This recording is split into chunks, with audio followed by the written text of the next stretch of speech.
காய்கறி குருமா எப்படி நல்லா வந்திருக்கு பாருங்கள்.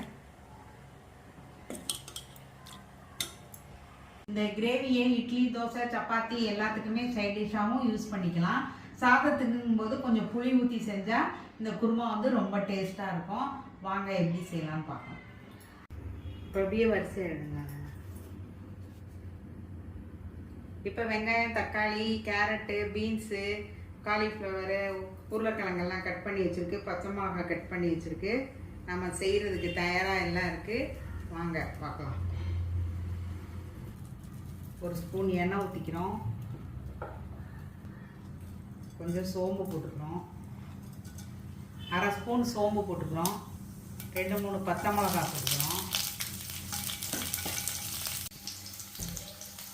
இப்போ இந்த குருமா வந்து 2-3 பேருக்கு தான் வச்சுருக்கு. சேர்த்து வைக்கலாம். 2-3 பேர் சாப்பிட்ற மாதிரி தான் இந்த குருமா வந்து இப்போ நான் ரெடி பண்ணுறேன். அதனால 2-3 பச்சை மிளகாய் போட்டிருக்கேன்.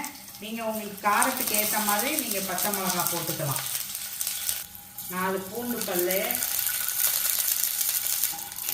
வெங்காயம், 4 பூண்டு பல், 5-6 வெங்காயம் எல்லாம் போட்டு நம்ம வதக்குறோம். வதக்கி இந்த குருமாவுக்கு நம்ம ரெடி பண்ணுறோம்.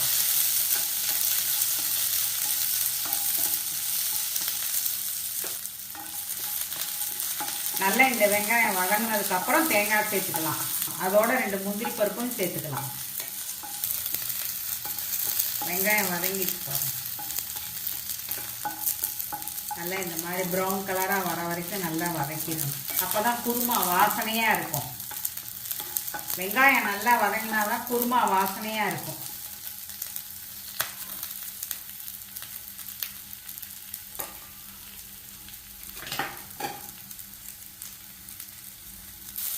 ஒரு சின்ன துண்டு இஞ்சி போட்டுக்கணும்.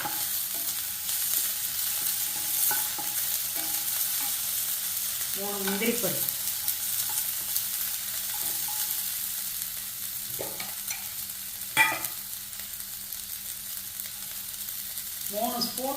3 டேபிள் ஸ்பூன் தேங்காய் போட்டு வதக்கிக்கணும்.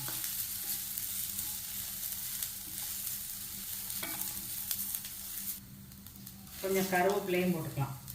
நல்லா வாசனையாக இருக்கும். கருவேப்பிலை போட்டுக்கிட்டிங்கன்னா நல்லா இந்த குருமா வந்து வாசனையாக இருக்கும். பாருங்கள். ஆஃப் பண்ணிவிட்டு ஆற வச்சிடலாம். காலிஃப்ளவரை சுத்தம் பண்ணுறதுக்கு நம்ம வெந்நீர் வச்சுருக்கோம். அதில் கொஞ்சம் உப்பு போட்டுறணும். உப்பு மஞ்சத்தூளும் போட்டு அதை நம்ம எடுத்துடணும். காலிஃப்ளவரை உப்பு போட்டாச்சு.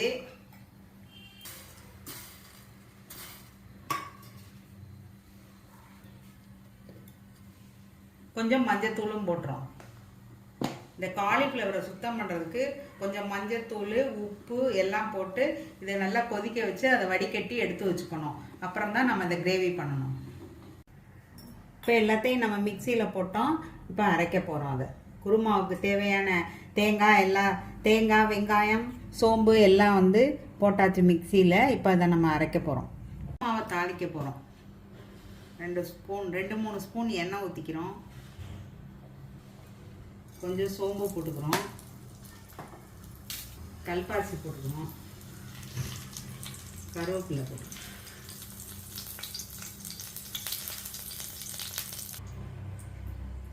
இப்போ தேங்காய் அரைச்சாச்சு. நைஸாக அரைச்சி வச்சுருக்கேன். அதை வந்து தான் குருமாவில் சேர்க்க போகிறோம்.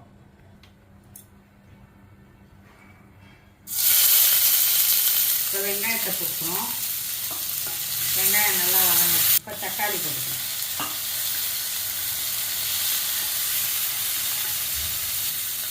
குருமாவுக்கு தேவையான உப்பு போட்டுக்கிறோம்.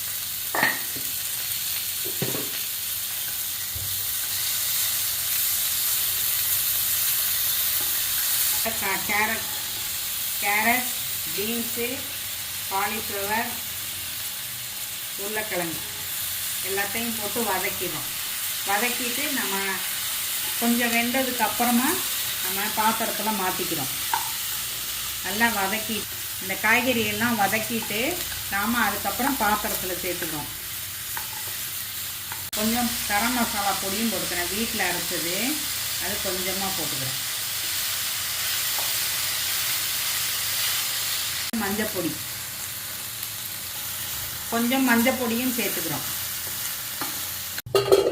பாத்திரத்தில் மாற்றிட்டு கொஞ்சம் தண்ணி ஊற்றி இந்த உருளைக்கிழங்கு வேகிற வரைக்கும் கொஞ்சம் இருக்கலாம். ஏன்னா தேங்காயில் போட்டதும் வேகுதோ என்னமோ, அதனால நம்ம கொஞ்சம் தண்ணி ஊற்றிக்கலாம்.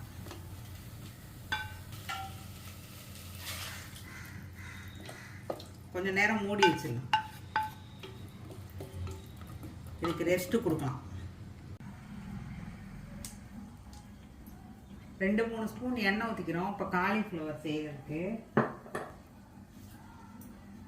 வெங்காயம் போட்டுக்கிறோம்.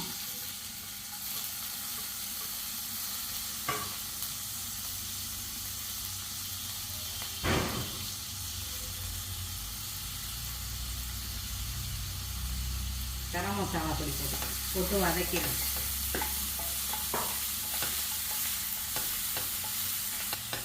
கருவேப்பிலை போட்டுக்கிறோம்.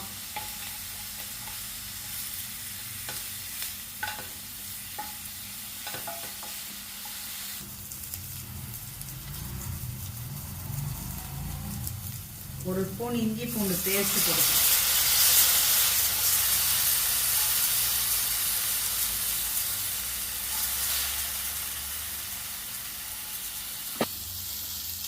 தக்காளி அரைச்சி வச்சுருக்கோம், அதை சேர்த்துக்கிறோம்.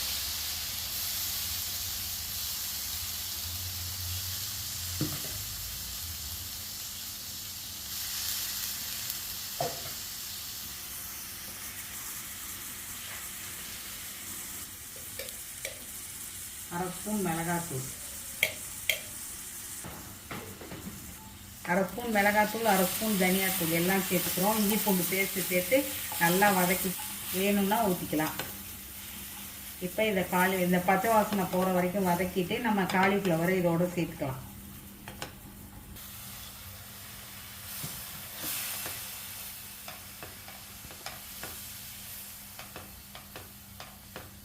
நம்ம காலிஃப்ளவரில் ஏற்கனவே கொஞ்சம் உப்பு போட்டிருக்கோம், இன்னும் கொஞ்சம் உப்பு சேர்த்துக்கலாம். காலிஃப்ளவரை போட்டுட்டு கொஞ்சம் உப்பு சேர்த்துக்கலாம்.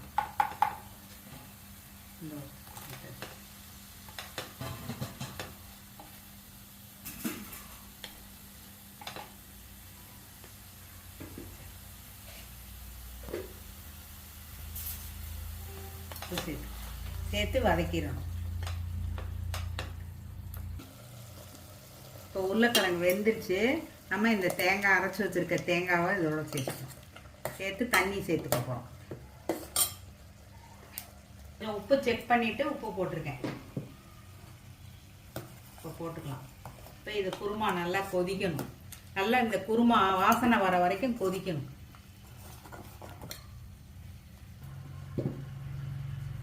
குருமா கொதிக்க ஆரம்பிச்சிருச்சு. நல்லா பச்சை வாசனை போனதுக்கப்புறம் புளியை ஊற்றி இறக்கிற வேண்டியதுதான். இப்போ இது கொஞ்சம் தண்ணியை ஊற்றி மூடி வச்சிடலாம். நம்ம டெஸ்ட்டு கொடுத்துடலாம். 5 நிமிஷம். மசாலா நல்லா வத்திருச்சு, காலிஃப்ளவரும் வெந்துருச்சு, மசாலாவும் வத்திருச்சு. இன்னும் கொஞ்சம் நேரம் இருந்தால் போதும், இறக்கிடலாம். நீங்கள் இந்த குருமாவை இட்லி தோசைக்குன்னா அப்படியே வச்சுக்கலாம்.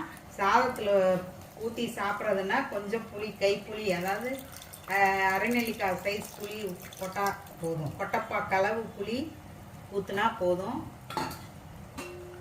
இது நல்லா கெட்டு போகாமல் நல்லா இருக்கும் வாசனையாக. விடுங்க. இப்போ கொதிக்க ஆரம்பிச்சிருச்சு. அதுக்கப்புறமா கொத்தமல்லி தழை தூவணும். இப்போ நம்மளோட குருமா ரெடி ஆயிடுச்சு.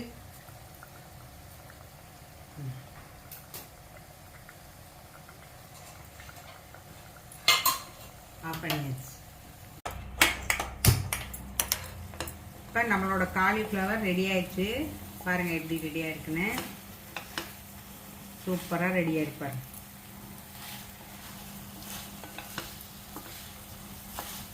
சூப்பராக ரெடி ஆயிடுச்சு.